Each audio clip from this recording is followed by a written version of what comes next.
ముఖ్యంగా రాష్ట్ర వ్యాప్తంగా పత్తి కొనుగోలు ఆగిపోవడం వల్ల పత్తి రైతులందరూ కూడా తీవ్రమైనటువంటి మనోవేదనకు గురవుతా ఉన్నారు. ఈరోజు రాష్ట్రంలో 50 లక్షల ఎకరాల్లో పత్తి సాగు జరుగుతూ ఉంది. ముఖ్యంగా రాష్ట్ర వ్యాప్తంగా కేంద్ర రాష్ట్ర ప్రభుత్వాల నిర్లక్ష్యం వల్ల ఇలా బీజేపీ యొక్క తప్పుడు విధానాల వల్ల పత్తి రైతులు తీవ్రమైన ఆందోళనలో ఉన్నారు. ఇలా సీసీఐ ఒక తుగ్లక్ లాగా ఒక పిచ్చి పిచ్చి నిర్ణయాలు తీసుకుంటా ఉంది. ముఖ్యంగా కేంద్రంలో బీజేపీ ప్రభుత్వ ఆధ్వర్యంలో నడుస్తున్న సీసీఐ L1, L2, L3 విధానం తేవడం కావచ్చు, కపాస్ యాప్ తీసుకురావడం కావచ్చు, గతంలో ఎకరానికి 12 క్వింటాళ్లు కొంటే దాన్ని తగ్గించి 7 క్వింటాళ్లే కొనాలనే నిబంధన కావచ్చు, 8 నుంచి 12% తేమ ఉండాలి అనే నిబంధన కావచ్చు. ఇలాంటి తుగ్లక్ చర్యల వల్ల రైతులందరూ కూడా రోడ్డు మీద పడే పరిస్థితి వచ్చింది. ఇలా రాష్ట్ర వ్యాప్తంగా 2 రోజుల నుంచి జిన్నింగ్ మిల్లులన్నీ మూతబడ్డాయి. పత్తి కొనుగోలు ఎక్కడికక్కడ నిలిచిపోయింది. దాంతో రాష్ట్రంలోని పత్తి రైతులంతా కూడా అయోమయమైనటువంటి పరిస్థితుల్లో ఉన్నారు. ఇలా రైతులకు పత్తి అమ్ముకోవడానికి అవకాశం లేక అడ్డగోలుగా దళార్లకు అమ్ముకోవాల్సి వస్తా ఉంది. పత్తి మద్దతు ధర 8,100 రూపాయలు. కానీ ఈరోజు పత్తి కేవలం 6,000 రూపాయలకు మాత్రమే రైతులు అమ్ముకుంటున్న పరిస్థితి. ఓ క్వింటాల్ మీద 2,000 రూపాయలు ఇలా పత్తి రైతులు నష్టపోతా ఉన్నారు. ప్రభుత్వమేమో మాటల్లో కేంద్ర రాష్ట్ర ప్రభుత్వాలు రైతులకు అరచేతిలో వైకుంఠం చూపిస్తున్నారు, చేతల్లో నరకం చూపిస్తా ఉన్నారు. ఇలా ఒకవైపు అకాల వర్షాల వల్ల తుఫాన్ల వల్ల రైతులు నష్టపోయారు.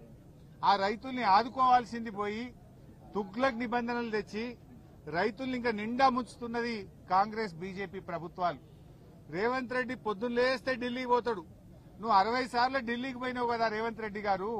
ఈ పత్తి రైతుల సమస్య కేంద్ర ప్రభుత్వానికి చెప్పడానికి నీకు ఓపిక లేదా? నీకు సమయం చిక్కలేదా?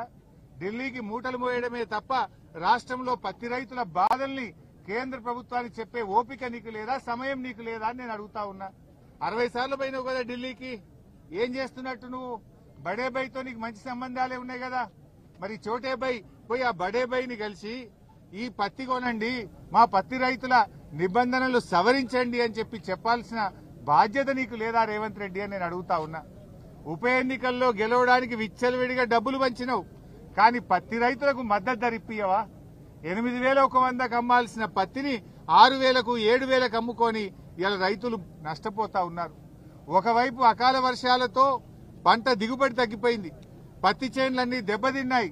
ఆ పండిన పత్తి కూడా కొనే దిక్కులేక పెట్టిన పెట్టుబడి రాక ఇలా రైతులు ఆత్మహత్య చేసుకునే పరిస్థితులు ఏర్పడతా ఉన్నాయి.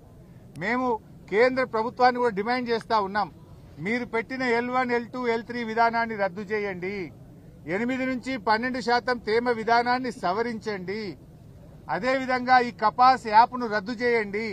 రైతులకు ఎవరికి స్మార్ట్ ఫోన్లు ఉండవు. కపాస్ యాప్లో అందరు కూడా నమోదు చేసుకోవాలంటే సిగ్నల్ ఉండదు, స్మార్ట్ ఫోన్లు ఉండవు. ఆ రైతులకు ఇబ్బంది అవుతా ఉంది, దాన్ని రద్దు చేయండి. పోయిన సంవత్సరం ఏ పద్ధతిలో అయితే ఒక ఎకరాకు 12 క్వింటాళ్ల పత్తి కొనరో ఈ సంవత్సరం కూడా అదే పద్ధతుల్లో 12 క్వింటాళ్ల పత్తి కొనాలని చెప్పి నేను బీజేపీ ప్రభుత్వాన్ని డిమాండ్ చేస్తా ఉన్నా. ముఖ్యంగా 8 మంది బీజేపీ ఎంపీలు గెలిచారు. ఏం చేస్తున్నారు మీరు? 8 మంది బీజేపీ ఎంపీలు కేంద్రం మీద ఒత్తిడి తేవాల్సిన బాధ్యత లేదా? పత్తి రైతులు ఆత్మహత్యలు చేసుకుంటే మీకు కనికరం లేదా అని నేను అడుగుతా ఉన్నా. ఈరోజు ఈ 8 మంది ఎంపీల పరిస్థితి ఎట్లుందంటే ఆ పంట పొలాల్లో ఉండే దిష్టి బొమ్మలు మీకంటే నయం. కనీసం ఆ దిష్టి బొమ్మలన్నా ఆ కోతులు రాకుండానో, అడవి పందులు రాకుండానో, పక్షులు రాకుండానో ఆ దిష్టి బొమ్మలు పనిచేస్తాయి. మీరేం లాభం? 8 మంది ఎంపీలు గెలిచి ఒక్కసారి నోరు విప్పరు, పత్తి రైతుల గురించి మాట్లాడరు, కేంద్ర ప్రభుత్వాన్ని ప్రశ్నించరు. ఇక 8 మంది కాంగ్రెస్ ఎంపీలు గెలిచిండ్రు, ఎంతసేపు కేసీఆర్ ను తిట్టుడు, బీఆర్ఎస్ ను తిట్టుడే. మీరు ఎన్నడన్నా పత్తి రై ఎందుకు గొంటలేరు అని పార్లమెంట్ లో 8 మంది కాంగ్రెస్ ఎంపీలు నిలదీశారా? ప్రశ్నించారా? కాంగ్రెస్ ప్రశ్నించదు, బీజేపీ అడగదు. ఇవాళ బీజేపీ ప్రభుత్వము బడా బడా పారిశ్రామికవేత్తలకు 1,00,000 కోట్ల రూపాయల రుణమాఫీ చేశారు, 1,00,000 కోట్లు మాఫీ చేశారు. మరి మా రైతులకు ఎందుకు చేయరు? బీజేపీ ప్రభుత్వం లక్షల కోట్లు బడా పారిశ్రామికవేత్తలకు మాఫీ చేశారు, మా పేద రైతులకు ఎందుకు చేయరు? ఇలా పత్తి పండించేదే ఎక్కువ గిరిజన రైతులు, బీసీ రైతులు, దళిత రైతులు, పేద వర్గాల రైతులే పత్తి పండిస్తూ ఉంటారు. ఇలా కేంద్ర ప్రభుత్వం ఎట్లుందంటే విదేశాల నుంచి పత్తి దిగుమతి చేసుకుంటే అక్కడ మాత్రం నిబంధనలు సవరించి 11% ఏదైతే పత్తి మీద ట్యాక్స్ ఉండెనో దాన్ని రద్దు చేశారు.